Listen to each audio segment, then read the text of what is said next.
हळद रुसली कुंकू हसले या मालिकेच्या पुढील काही येणाऱ्या भागांचे अपडेट जाणून घेऊया आपल्या आजच्या या व्हिडिओमध्ये.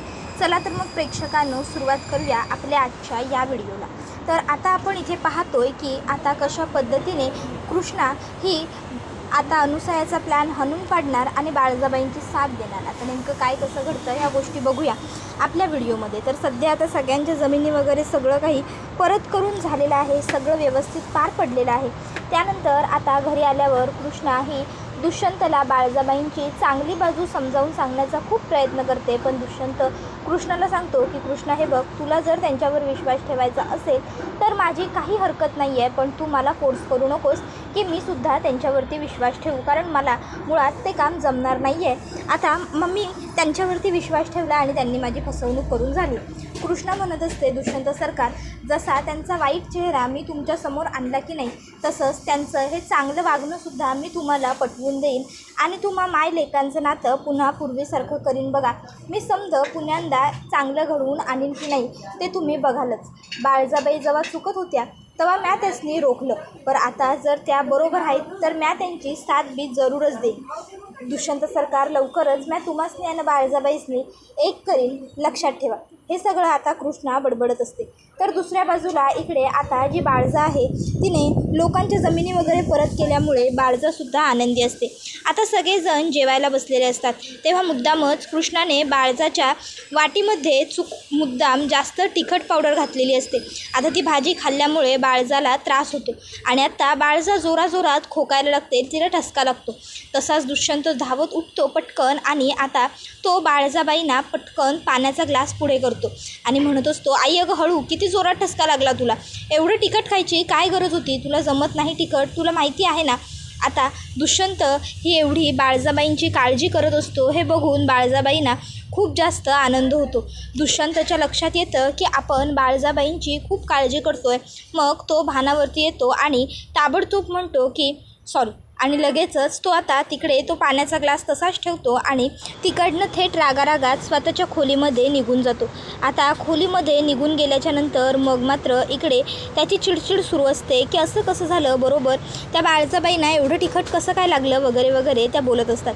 तर दुसऱ्या बाजूला इकडे बाळजाबाईंना मात्र खूपच जास्त आनंद झालेला असतो की चला फायनली दुष्यंतला माझ्यावरच्या प्रेमाची जाणीव झाली. आज त्यानं मला तिखट लागलेलं असताना पाणी पाजलं, म्हणजे त्याला कुठंतरी माझी काळजी आहे. तर दुसऱ्या बाजूला इकडे आता जो दुष्यंत असतो त्याला मात्र ह्या गोष्टीचा खूप पश्चाताप असतो. तो म्हणत असतो की असं कसं झालं, मी त्या बाळजाबाईंना पाणी पाजायला कशाला गेलो, मला काय गरज होती. पण नाही, शेवटी मी माणूस आहे आणि माणूस म्हणून मी माझा चांगुलपणा तर नाही ना सोडू शकत, असं सगळं आता तो बडबडत असतो. त्यानंतर मग इकडे कृष्णा त्या ठिकाणी येते आणि कृष्णा आता दुष्यंतला म्हणत असते, दुष्यंत सरकार, अहो तुम्ही माणूस म्हणून तर चांगले आहातच, पण त्यापेक्षा चांगला तुम्ही एक मुलगा आहात. बघितलंत ना, आज जेव्हा तुमच्या आईला त्रास झाला तेव्हा लगेचच्या लगेच तुम्ही तुमच्या आईसाठी धावून गेलात की नाही. त्याबरोबर दुष्यंत कृष्णाला म्हणतो, कृष्णा प्लीज गप्प बस. कृष्णा म्हणते, दुष्यंत सरकार गप्प बस असं म्हणू नकासा, मी जे बोलायलो की नाही ते बरोबर बोलायलो. हे बघा, मला मान्य आहे बाळजाबाई चुकल्या आहेत, त्या लई चुकीच्या वागल्या आहेत, पण म्हणून त्यांच्या चुकीची शिक्षासुद्धा आपण त्यांना दिलेली आहे आणि आता आपण हे जे काही वागतोय की नाही त्यांच्याशी ते लई चुकीचं आहे. त्याबरोबर दुष्यंत कृष्णाला म्हणतो, कृष्णा तुला त्यांच्याबरोबर चांगलं वागायचं असेल तर ॲज यू विश, मी तुला कधीही सांगितलेलं नाही आहे की तू असं वाग, तू तसं वाग, तू हे कर, तू ते कर, तू असं कर, तू तसं कर. त्यामुळे प्लीज तूसुद्धा मला मी काय करायचं ते सांगायला जाऊ नकोस. ऑलरेडी मी त्या बाळजाबाईंवरती विश्वास ठेवून एकदा माझ्या आयुष्यातली खूप मोठी चूक करून झालेली आहे आणि आता मला पुन्हा तीच चूक परत करायची नाही आहे. त्यामुळे प्लीज तू मला काहीही समजवायला येऊ नकोस. त्याबरोबर इकडे आता दुसऱ्या बाजूला अनुसया जी असते ती विचार करते की हल्ली त्या कृष्णाचं त्या बाळजाबरोबर लईच जास्त गुळपीट वाढू लागलेलं आहे. नाही, सासूवासुना जर एकत्र आल्या तर खरोखर माझं या घरामध्ये काही खरं नाही, माझा काही टिकाव लागायचा नाही, असं होता कामा नये. सासूवासुनांची जोडी होऊ द्यायला नको, काही करून ह्यांची जोडी मला मोडावीच लागेल. मग त्यासाठी मला पहिला तर बाळजावरती जो काही कृष्णाचा विश्वास आहे तो सर्व संपवावा लागेल. पण मग तो कसा? मग आता इकडे तिला एक जबरदस्त आयडिया सुचते.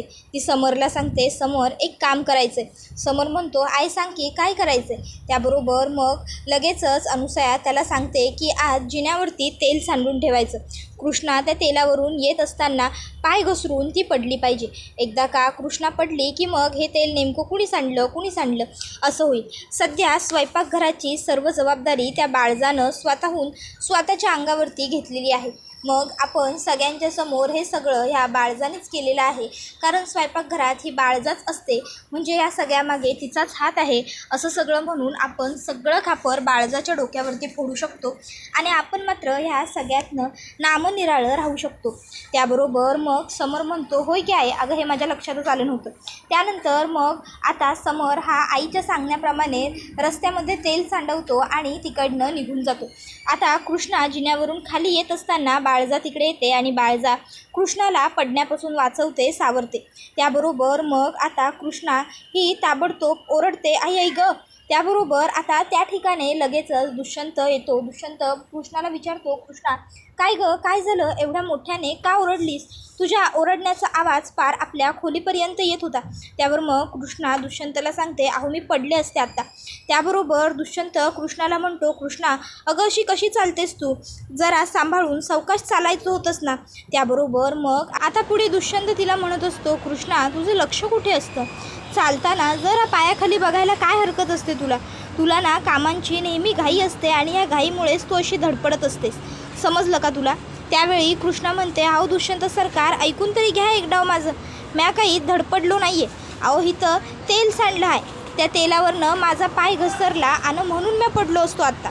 पण मला एक गोष्ट कळना झाली आहे, ती म्हणजे इथं तेल आलं कुठून? नाही इथं तेल सांडलंच कसं काय? इथं तर तेल वगैरे मगाशी काय बी सांडलं नव्हतं. त्यावर लगेचच अनुसया म्हणते, अगं कृष्णे असं काय करायलास? आता स्वयंपाकघरात जादा कोण असतं? तुझी ही लाडकी सासूस नवं, मग तिनंच सांडिवलं असेल जाणून बुजून तुला पाडाया. तसं भी आता हिच्या मनात तर तुझ्याबद्दल राग असणारच नाही का? त्यावर कृष्णा म्हणते, काय बोलताय तुम्ही हे सासूबाई? त्यावर अनुसया म्हणते, अगं होय, मी जे बोलायलोय की नाही ते अगदी बरोबर बोलायलो. अगं कृष्णे विसरलीस होय? अगं तू हिला समधी जमीन नाही का गावकऱ्यांना परत करायला लावली, त्याचा राग असणार हिच्या मनात आणि म्हणूनच हिनं राग काढण्यासाठी हे समजा काही केलेलं असणार. कृष्णे अगं तू बिचारी लई साधी भोळी आहेस बघ, तुझ्या मनात कोण असं छक्के पंजे करू शकतो असा विचार बी येत नाही. पण ही जी लोकं असतात की नाही कपटी, त्यांच्या मनात बरोबर समध्या गोष्टी राहतात बघ आणि बुजून लोक हे असं काहीतरी वंगाळ वागतात. अगं बाळजा तुला नव्हती द्यायची लोकांची जमिनी परत तर तसं सांगायचं होतं. उगं कशाला कृष्णीच्या जीवावर उठायला लागल्यास? हे बघ कृष्णीच्या माझ्या सुनाच्या जीवावर उठायचं नाही काय? आता उगाच अनुसया नाटकं करत असते, माझी सून वगैरे कृष्णाला बोलत असते. त्याबरोबर बाळजाबाई म्हणते, ए अनुसया गप, उगाचच्या उगाच माझ्यावर नसते असते खोटे आरोप करू नको, समजलं ना व? पहिली गोष्ट कृष्णा ही तुझी नाही तर माझी सून आहे, ती माझ्या लेकाची बायको आहे. आणि दुसरी आणि समजात महत्त्वाची गोष्ट, म्या कृष्णीच्या बाबतीत काय बी खोटेपणा केलेला नाही आहे, समजलं काय? म्या तिला पाडण्याचा प्रयत्न कशापायी करीन ग? उलट जेव्हा म्या बघितलं इथं तेल सांडलं आहे आणि कृष्णा खाली येते आहे तेव्हा म्या धावत येऊन कृष्णाला सावरलं, कृष्णाला पकडलं, कळलं काय? उगाचच्या उगाच देवानं तोंड दिलं आहे म्हणून बडबडतच राहायचं असं काय बी गरजेचं नाही. आणि तुला कसं गठाव इथं तेल सांडलं होतं आणि कृष्णाचा तेलावरनं पाय सरला? तू तर आत्ता आलीस ना व? हां का तूच तेल सांडवून गेली होतीस आणि आत्ता आलीस काय ग? आता कशा बाई बोलती बंद झाली? बोल की बोल. त्याबरोबर मग मात्र आता ती म्हणते, ए गप ग. त्याबरोबर बाळजा म्हणते, लक्षात ठेव, जर माझ्या लेकाच्या आणि सुनाच्या नादी लागण्याचा प्रयत्न केलास नव तर गाठ माझ्याशी आहे, ह्या बाळजाबाईशी, आलं का ध्यानात? त्याबरोबर मग दुष्यंत म्हणतो, बाळजाबाई पुरे करा, उगाचच्या उगाच तुम्ही लोकांवरती दमदाटी करू नका, समजलं? आणि महत्त्वाचं म्हणजे तुमच्याशी गाठ वगैरे असण्याची ना काही गरज नाही आहे, कारण त्यांनी आम्हाला पाडण्याचा प्रयत्न केलेलाच नाही आहे. उगाचच्या उगाच तुम्ही खोटं बोलू नका आणि खोटं प्रेम तर मुळी दाखवूच नका. तुमचं किती प्रेम आहे ना आमच्यावर, किती प्रेम आहे ना कृष्णावर, हे सगळं मला अगदी व्यवस्थित आणि चांगलं माहितीच आहे. त्यामुळे राहू द्या, तुमच्या प्रेमाचे पोवाडे गायला लावूच नका.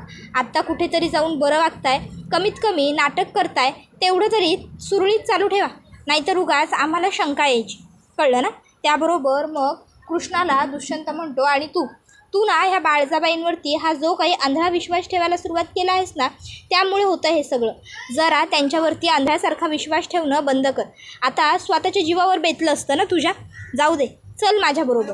माझा तर ह्या बाळजाबाईंवरती ना बिलकुलच विश्वास नाही आहे. कशावरून हे सगळं यांनीच केलं नसेल देव जाणे. चल चल. त्यानंतर दुष्यंत कृष्णाला बळजबरीने तिकडनं घेऊन जातो.